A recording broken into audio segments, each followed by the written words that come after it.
Hello people, it's your boy Osman back again with another video.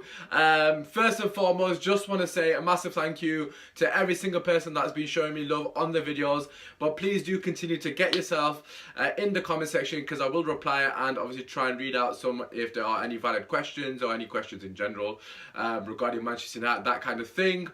Yeah, also if you are new here, feel free to subscribe, because like I said, I will start making videos more regularly. I'm going to be honest with you, the reason I start making videos in the first place, I know people have been asking, it's pretty straightforward. Man United, you know, we got kicked out of Champions League against Sevilla, and after that, I just thought I'm sick and tired of Jose Mourinho's face. I ain't gonna talk about this because it's making me more depressed. But under Ole Gunnar Solskjaer, I've got a new lease of life, and so are the flipping Manchester United. So subscribe if you're new, drop a like, all that good stuff. Anyways, talking about the game itself, it's Manchester United at Old Trafford against Bournemouth. First and foremost, Bournemouth are coming into this game with a bit of, dodgy form. Getting slapped 5-0 against Spurs, also getting beat by Liverpool 4-0. They've had a couple of other sort of dodgy sort of results in the last couple of weeks. However, make no mistake about it, Bournemouth are definitely a good team going forward. You saw in the first game, especially in the first half, they were cutting us open, and they should have probably been out of sight in that first half. I know Callum Wilson did get a goal in the first half, but just in general, they were absolutely battering us. I know we've got a new manager, but my main concern is our defence and how we're going to deal with their attack. But in saying that, how are they going to deal with our attack? Because Alexis Sanchez is flipping back on the bench, and Romelu Lukaku is also back at the end of the game to come and flipping kill them. And that's what it's all about. If this was Jose Mourinho, I would be focusing on Bournemouth. They're going to cause us problems. And if you actually watch my preview too, when we played Bournemouth previously, I was focusing more on what they've got going forward. And I will obviously still mention that, but let's focus on our mother-loving selves, because how are they going to deal with flipping Martial running at them the whole entire game? Because under Ole Gunnar Solskjaer, mans are attacking with pace. So how are they going to deal with bloody Martial, Rashford, Lingard? And when they're flipping tired, how are they going to deal with Alexis Sanchez and Lukaku coming off the flipping bench? You tell me the answer to that. Well, the flipping answer is they ain't going to deal with that. So what I'm saying is, if you are a neutral, get your popcorn ready, because this game could be any flipping score. They're good going forward, they can't defend clearly. We're good going forward, and we clearly can't defend. So this game is going to be open, end-to-end stuff. And to be fair, I'm looking forward to it, watching it as a spectacle. Although obviously Man United need the 3 points, which is the most important thing. I don't really care what the score is, I'm not going to lie. We just need the 3 bloody points, because I think this is going to be an exciting game nevertheless. Like I've said, they're not a team to set up defensively. Of course, Ole Gunnar Solskjaer is not wanting us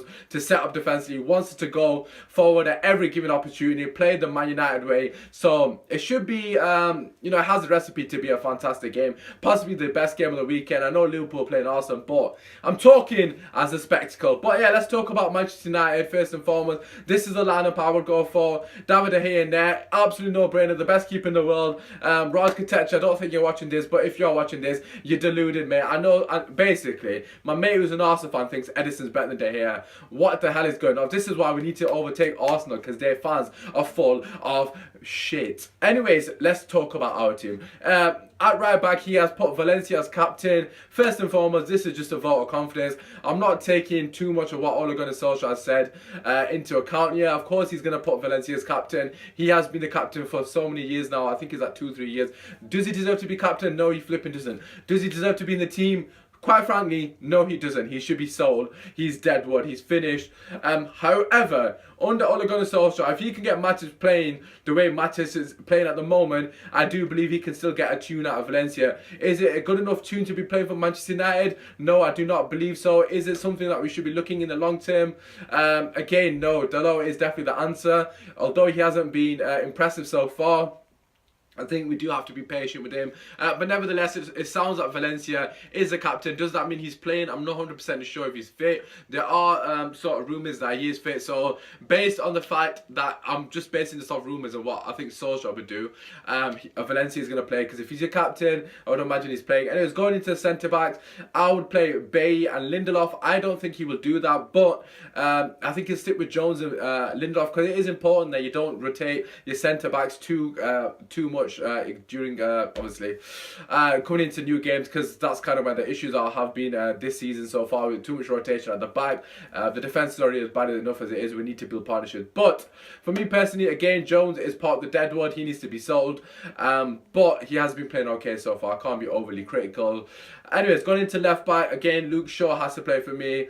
I have been critical. I was critical of him last game. For me personally, he has to do more. I expect more from him. He's had enough game time now to be starting to push on. Again, he's caught out of position consistently, which is frustrating for me, because I have been a massive fan of Luke Shaw. If you have been watching me for a while, you know that. But again, I want him to kick on and actually show me that he can be world class. Anyways, moving to the middle of the park, Herrera, Matic, Pogba, no brainer for me. Matic in the last 2 games has proved me wrong so far.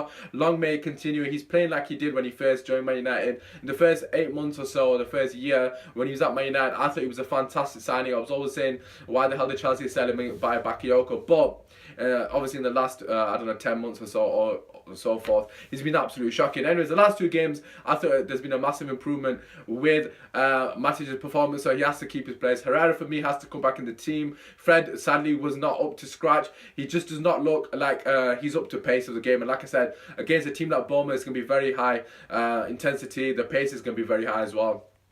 I would imagine it's going to be an end-to-end game throughout, so I'm not sure Fred has capabilities of keeping up just yet. And of course, that man Pogba leading the front of the triangle, the diamond, whatever you want to call it.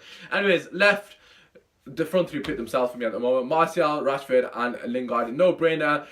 Put Lingard back onto the right. He's better on the right. I know he drifts into the middle of the park consistently, but nevertheless, I think he's done enough to keep his place in the team. Would I put Sanchez on the right going forward? Of course, I would put Sanchez in the starting lineup over Lingard. However, like I said, first and foremost, I don't know if Sanchez is fit enough to play 90 minutes. But like I said, Lingard has done more than enough to keep his place. He has been quite good under Ole Gunnar Solskjaer. But again, it's only 2 games, so time will tell what will happen with that. I'm just excited to see Sanchez off the bench. I'm not going to lie to you. I know it's not about Sanchez, but I'm just excited to see how Sanchez will get on. Is he going to be a new signing? A lot of United fans are thinking, is this the moment that Sanchez actually signs for Manchester United?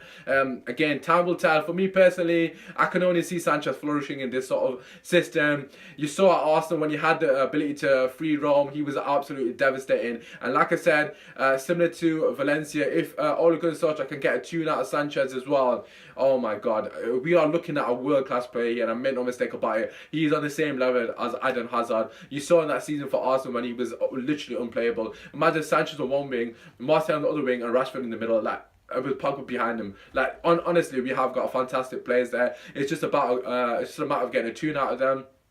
Just regarding the style of football, like I said, it's going to be a very open and expansive game. This is going to benefit us massively. Eddie Howe isn't known for playing sort of pragmatic football, setting his team up defensively, so this should definitely play in our favour. Do I think he will change that? Realistically speaking, this is where Eddie Howe is going to be tested in the sense of his managerial credentials, because for me personally, he's going into games, and although I do respect him for sticking to his philosophy, sadly for Bournemouth, they don't have the players to you know, carry out that philosophy against the bigger teams such as Man United, Spurs, etc.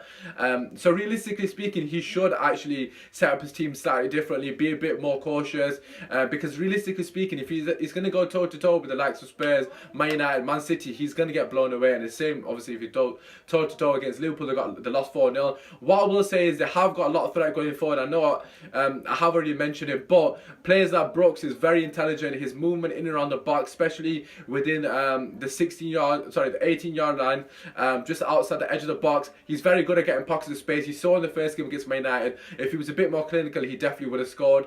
He has actually been a threat, even against Spurs. He got in behind several occasions, but his finishing let him down. This is very, very important that somebody picks up Brooks. If Herrera's playing, I want Herrera to do a job on Brooks. I know this sounds ridiculous, but honest to God, he's a massive threat. His movement in behind is definitely going to cause us a problem, because at the moment, defensively, we don't look that strong. So it's important that we do look at some of the strengths that they do have going forward, and let's not be overly arrogant going into this game, because like I said, they do pose a threat going forward. But in saying that, I just feel like we will have too much going forward for them. Their defense has been absolutely shocking so far. They've kind of fell away from the wayside. I'm not sure if that's down to fatigue, because obviously at this stage of the season. It's accumulation of minutes. A lot of Bournemouth players will have played pretty much every game, so I would imagine a lot of their legs are knackered, just lactic acid build up, that kind of thing. And of course, with the Christmas period, you play so many games in such a small period of time. I'm a huge believer of that. They've got fatigue basically, especially after that game against Spurs. They would have been absolutely knackered. They've been demoralised. But in saying that, it could work in both ways, because obviously they want to bounce back. Just regarding ourselves first and foremost, if we play the way we played against Cardiff and who did we play? Huddersfield, sorry. I honestly can't see anything but Manchester United winning this. I have spoken to other people regarding this game, and I was initially worried, but just thinking about it, realistically speaking, the way they play is going to really benefit us, and I can only see us beating them because we have got too much quality going forward. In the manner in which we were playing, moving the ball quickly, the interchange of positions, I can only see us scoring like quite a few goals. So I'm going to actually go for 4-1 Manchester United. The reason for the one is, again, I think they pose a threat going forward, and to be honest with you, they're going to have a lot of chances. It's going to be one of those games where we're going to have a chance, they're going to have a chance.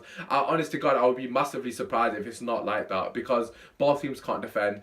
Going forward, if we have Rashford stretching them at every given opportunity, running in behind, getting Lingard interchanging positions with Pogba. Obviously Lingard likes to cut in a lot. If Valencia is playing, he needs to be overlapping him. He needs to be making sure he's actually getting into the final third. I love the fact that Ole Gunnar Solskjaer is pushing his fullbacks as far forward as he can, and also getting them to play as wide as possible can to stretch the play. Old Trafford is a massive pitch. It's important that we utilise all the space. Obviously Rashford running in behind will give opportunities for Pogba to not only find him, but also the space vacated by Rashford, Lingard and Pogba can exploit, and they're the kind of positions you want to see Pogba. And for me personally, Martial's just going to terrorise them. I'm not going to lie, if Martial is playing right, if he picks the team that I've picked today, we've won basically, because there's no way they're going to be able to cope with Martial, Lingard, Rashford and Pogba for the whole game, and obviously Sanchez and Lukaku coming off the bench. There's no possible way for that defence to cope with that much ammunition going forward. So for me personally, 4-1 Manchester United. Feel free to leave your score prediction in the comment section. I honestly think it's going to be a very good game for the neutral. Unless you hate Manchester United, of course. But yeah, that aside, what do you guys think? Do you think I'm being too overly confident? Obviously, Bournemouth are a good footballing side, so make no mistake about it, they will pose some sort of threat, unlike the other two teams who haven't really got that threat going forward. But yeah, like I said, let me know what you guys think. I will try and interact with as many of you possible. To be fair, there's only 2 of you commenting, but like I said, I will interact. I'll try and read out some questions if you've got some on the reaction, that kind of thing. Anyways, that aside, it has been your boy Usman. Kill Man United. Come on!